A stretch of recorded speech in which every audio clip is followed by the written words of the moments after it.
Salut à tous, c'est Nico pour Star TCGFR. On se retrouve pour l'épisode du coup 4 ou 5 de Objectif Vegas. Tous les leaders du 7-5 ont été spoil, donc je pense que c'est l'occasion de faire un petit récap. Donc il y a 18 leaders et puis on va passer un par un, essayer de proposer des idées, voir un peu ce que ça fait. C'est parti, on commence direct avec Kylo Ren, donc qui a été spoil très récemment. Vous voyez rien. Ok, très bien. Donc on a Kylo Ren leader vigilance infamie. Donc, pourquoi pas. Très bien, c'est un Kylo Ren un peu plus sage, on va dire.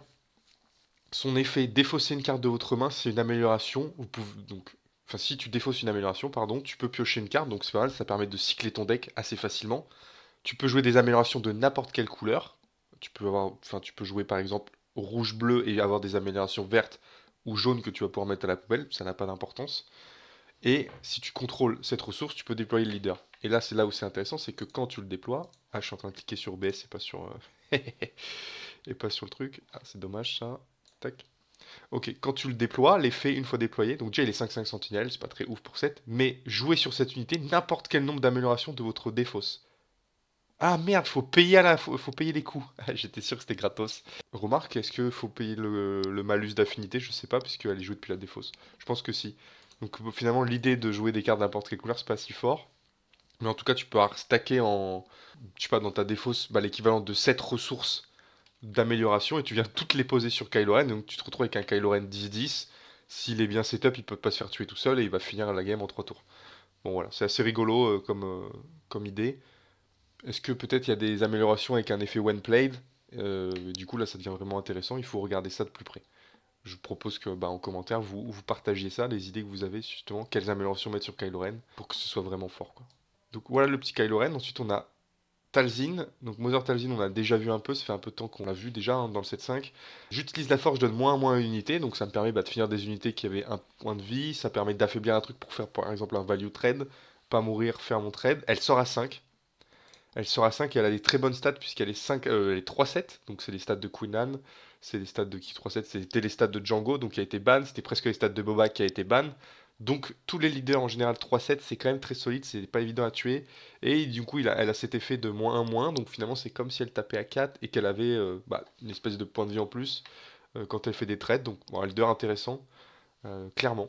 Clairement un leader intéressant puisqu'en attaque, il n'y a plus le malus en plus. On a Ahsoka derrière. J'utilise la force, je donne sentinelle unité amie pour cette phase seulement. Donc c'est pas si fort parce qu'il faut générer la force pour donner sentinelle à l'unité. Donc ça prend deux actions. Si j'ai déjà la force, ça prend bon, ok, une action, mais c'est que pour la phase. Et elle sort à 6, donc elle est quand même 5-6, c'est correct. C'est pas exceptionnel, mais c'est correct. Et en attaque, elle donne une unité sentinelle amie, donc elle peut se cibler elle-même. Bon, on sait ce que ça donne, les leaders avec sentinelle. Voilà, sur Chewbacca ou Grievous, c'est pas exceptionnel. Sachant que Chewbacca était déjà bleu-blanc, donc c'est pas vraiment une nouveauté, on va dire. Bon, à voir, il y a forcément des idées. En scellé, ça peut être intéressant, je pense, de forcer des trades un peu désavantageux à l'adversaire avec une sentinelle bien placée. Mais en construit, ça me paraît compliqué. Ensuite, on a Kanan Jarrus, donc on a vu ensemble hein, bah, dans la précédente vidéo. Je donne un bouclier à unité spectre ou créature pour 1. Donc rien d'exceptionnel, hein, ça ressemble à Luke. Néanmoins, j'ai plus la condition d'avoir joué à cette phase.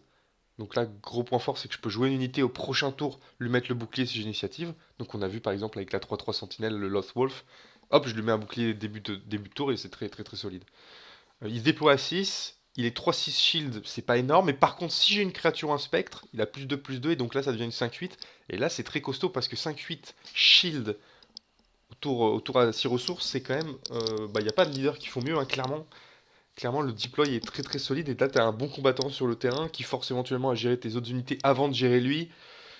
T'as le temps de rejouer des spectres en attendant, des créatures, donc continue à mettre beaucoup de pression. Donc c'est pas un leader contrôle, hein, j'ai joué plutôt contrôle. Enfin, ça dépend, remarque. Non, si tu peux très bien le jouer contrôle, mais t'as une bonne présence qui va permettre de prendre beaucoup de trades. Mais en tout cas, très fort en mid-game pour venir mettre beaucoup de pression. On a Morgan Elisabeth. Je choisis une unité amie qui a attaqué cette phase. Elle peut être dans ta défausse, je crois. Si elle est morte, mais qu'elle a attaqué, c'est bon. Tu joues une carte qui partage un mot-clé avec l'unité, elle coûte un de moins. Imaginons, j'avais une carte, je sais pas, qui a Restore. Elle tape avec son Restore. Et ben, ma prochaine action, ça peut être d'incliner mon leader et de payer une carte qui a aussi le mot-clé Restore pour un de moins. On a testé un peu sur Karabast. La question c'est si j'ai par exemple une carte qui a un mot-clé conditionnel. Par exemple, si vous avez une autre unité rouge, cette unité a Red 2, et bah si J'ai pas d'unité rouge, j'ai pas le mot-clé, donc a priori ça marche pas. Par contre, si j'ai une unité rouge mais qu'elle est dans ma main, est-ce qu'on considère qu'elle a ce mot-clé, même si elle est dans ma main ou pas, et du coup elle peut trigger avec l'effet Morgan Elizabeth. Ça, il faudra clarifier ça, parce que c'est un point important des règles, hein, parce que ça permettra de jouer des cartes avec effet conditionnel si tu as réduit les conditions, etc. Donc leader intéressant, 3-6 pour 6, et cette fois c'est en attaque. La prochaine unité que vous jouez, elle a le même effet, hein, il n'y a plus besoin d'incliner le leader. C'est en attaque, par contre c'est un petit peu, finalement un petit peu plus contraignant, parce qu'il faut attaquer au bon moment. Et tu peux pas le faire plusieurs fois du coup dans le tour. Puisque c'est pas les prochaines unités que vous jouez cette phase, c'est la prochaine unité. Donc c'est qu'une fois par tour. On a le Snoke, qui ressemble fortement au Grand Moff Tarkin, puisque pour 1, je vais pouvoir donner un jeton expérience à l'unité qui a la puissance la plus élevée parmi mes unités infamie. Donc globalement, si je joue que des unités infamie, j'ai pas trop de problèmes, je pourrais tout le temps faire l'effet. L'intérêt par rapport à Tarkin, c'est que j'ai plus la condition impériale, donc là je peux vraiment prendre les belles cartes entre guillemets infamie à voir. Donc ça, c'est une vocation plutôt agressive quand même hein, de mettre des points d'XP comme ça, ou alors de tanker des sentinelles, mais bon, voilà, à voir. Je le déploie pour 6, il est que 4-7, donc c'est pas exceptionnel. Et l'effet c'est le même que Tarkin, je donne le jeton expérience à l'unité qui a la puissance la plus élevée. Donc évidemment c'est vert noir, donc on sait toujours qu'on peut faire des choses. Il peut se buff tout seul par contre.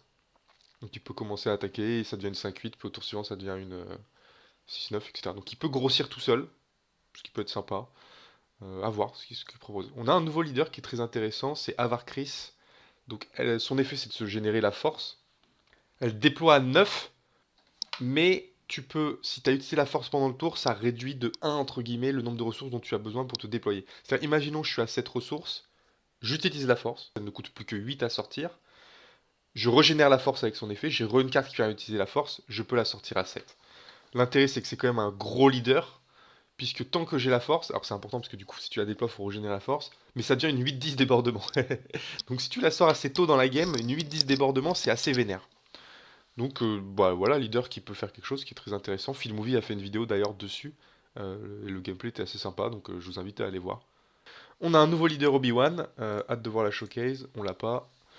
Donc j'utilise la force, je donne un expérience à une unité qui n'a pas de jeton expérience. Qu'est-ce que ça change par rapport à ce qu'on connaît? On connaît notamment Rey qui donne un point d'expérience, on connaît Snoke du coup maintenant, on connaît Tarkin, ça coûte 1 à chaque fois, cette fois c'est gratuit, ça demande que le jeton force. Et le jeton force, si tu as les bases appropriées, c'est assez facile à générer. Donc ça permet de donner des jetons d'XP en plus, c'est pas mal.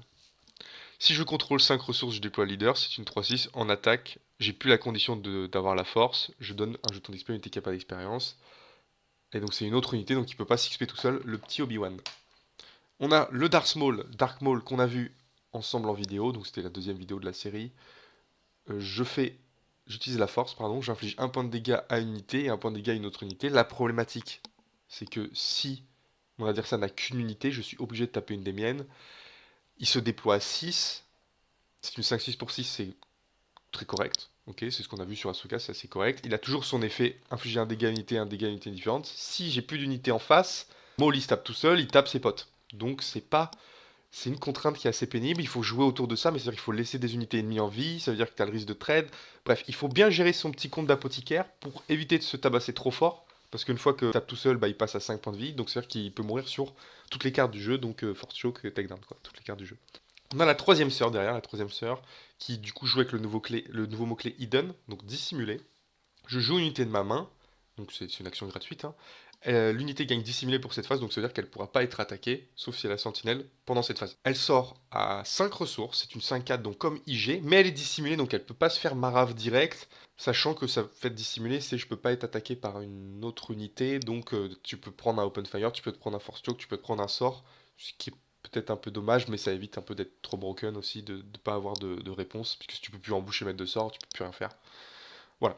L'intérêt, c'est que du coup, quand j'attaque, j'ai toujours l'effet et je peux donner dissimuler à une autre unité. Donc, si j'ai toujours l'initiative, c'est un leader qui va être très fort, puisque je vais jouer un truc en hidden, je vais prendre l'init, je vais taper, je vais jouer un truc en hidden, je vais prendre l'init, je vais taper, sachant qu'à chaque fois, qu'est-ce qui va se passer? Bah, je vais jouer mon unit, le mec va répondre, il va jouer une unité ou faire un sort. Au premier tour, a priori, il peut pas faire de sort. Donc il va jouer son unité. Au deuxième tour, je vais taper avec mon unité. L'autre, il va soit gérer mon unité, soit jouer son truc à lui, son sort ou son unité.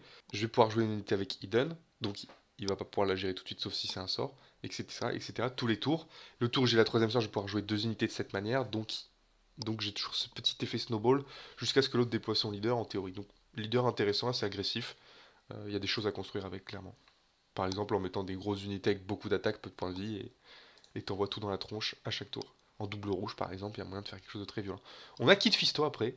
Kit Fisto, action pour 1.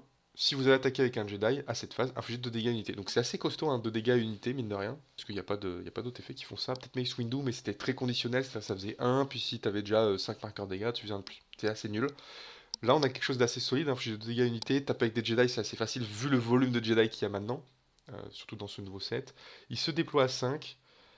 Et par contre, il est 1-6. Donc ça, c'est pas exceptionnel. Mais pour chaque autre unité de Jedi, il gagne plus 1.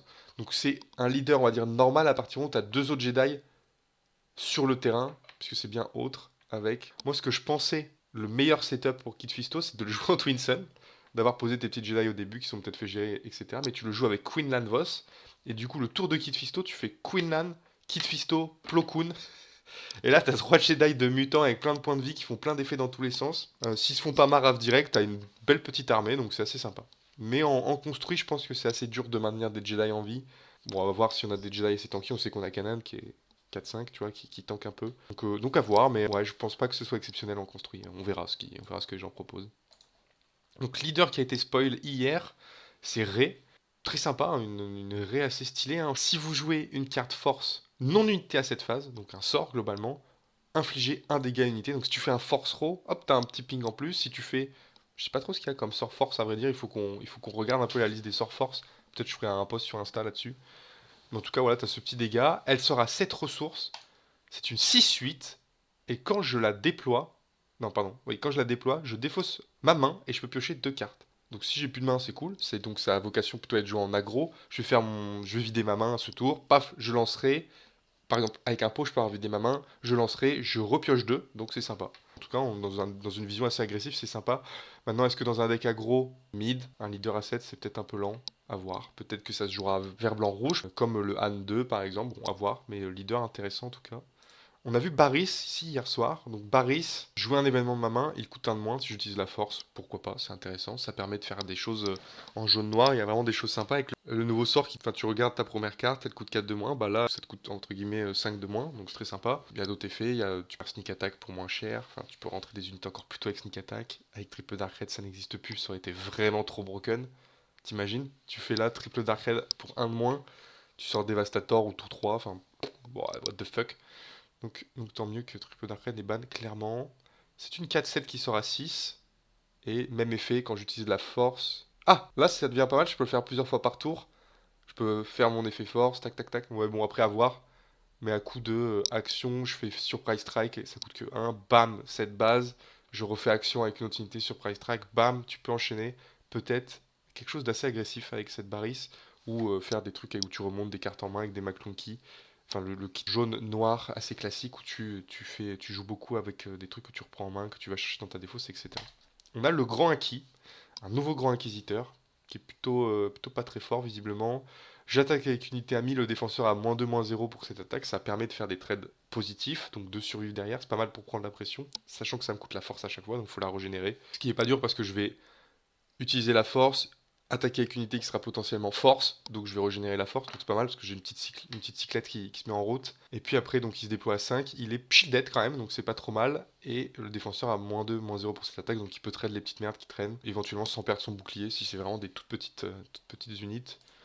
Pourquoi pas? Bon, je suis pas très inspiré par ça, mais les gens ont les idées. On a un Calquestis qui est arrivé. Donc Calquestis, il nous fait quoi? J'utilise la force. Un adversaire choisit une unité qui est redressée, contrôle évidemment, et il l'incline. Donc ça permet d'incliner tous les tours une unité adverse, si j'ai la force évidemment. Donc c'est toujours conditionné à ça. Il sort à 4, donc un leader assez agressif. 3-4 pour 4, donc c'est intéressant parce qu'il rentre assez tôt. Dès qu'il va taper, il va incliner une unité. Donc si je conserve un peu cette avance sans qu'il meure, Calquestis, bah, je vais pouvoir tous les tours incliner une unité ennemie et bah, être plus agressif que lui et lui péter sa base. Donc c'est pas mal du tout. On a Qui-Gon Jinn qu'on a vu ensemble déjà dans une vidéo, la première vidéo de cette série, mais on rappelle son effet. J'utilise la force, je renvoie dans la main de son propriétaire une unité, donc je renvoie dans ma main, il faut arrêter de faire des phrases aussi compliquées que ça. Je renvoie dans ma main. Mais attends, mais c'est trop bizarre comme texte. En anglais, ça fait quoi? Parce que là, ça voulait rien dire. Il te vous voit, mais en même temps, tu renvoies dans la main. Voilà, il dit Return a friendly non-leader unit to its owner hand. From your end. Ouais, j'ai du mal à comprendre si tu peux le faire sur l'adversaire ou pas, à vrai dire, du coup, avec ce texte. Ce serait qu'en fait, c'est pas. Tu te dis que ça pourrait être possible de faire ça sur l'adversaire maintenant que j'y pense. Ce qui serait du coup marrant, c'est que tu le fais sur l'adversaire, il joue que des cartes noires. Et du coup, il est Keblo. Bon, attends, je redis le texte du coup. J'utilise la force, je renvoie une unité dans la main de son propriétaire. Mais vu que c'est marqué Friendly Unit, je pense que tu peux le faire que sur moi. Et peut-être que tu dis au propriétaire de lui de prendre une unité amie, si c'est ton adversaire.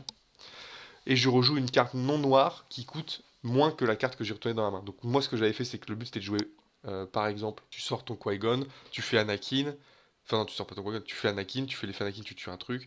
Tu fais l'effet Qui-Gon, tu reprends Anakin, tu joues Plo Koon, tu déploies Qui-Gon, tu tapes avec Plo Koon, enfin t'as déjà tapé parce qu'il a embuscade, tu déploies Qui-Gon, tu refais effet Qui-Gon, et tu peux jouer un truc à 4, genre rejoindre un Kanan, donc t'as tué deux trucs, t'as déployé ton leader, t'as le Kanan et Qui-Gon, donc c'est pas mal. Et maintenant, si tu le fais sur l'adversaire, il y a du potentiel en plus, parce qu'effectivement, quand tu le déploies, il a toujours son effet, tu renvoies une unité en main du propriétaire, une unité amie en main de son propriétaire. On a Dark Revan. Dark Revan, le premier leader spoil du jeu monocouleur, il est que 3-6 pour 5, donc je spoil. Effet, quand une unité ennemie attaque et élimine une unité, vous pouvez incliner ce leader et dans ce cas, je donne une expérience à cette unité amie. Et là encore, il y a une inclarté du texte puisque c'est pas quand il finit l'attaque, enfin c'est pas quand il survit, c'est pas marqué. Parce que des fois, pour faire des effets, il faut que ça survive. Et là, si elle attaque et qu'elle élimine et qu'elle s'entretue, peut-être je peux donner le jeton XP, peut-être qu'elle meurt pas.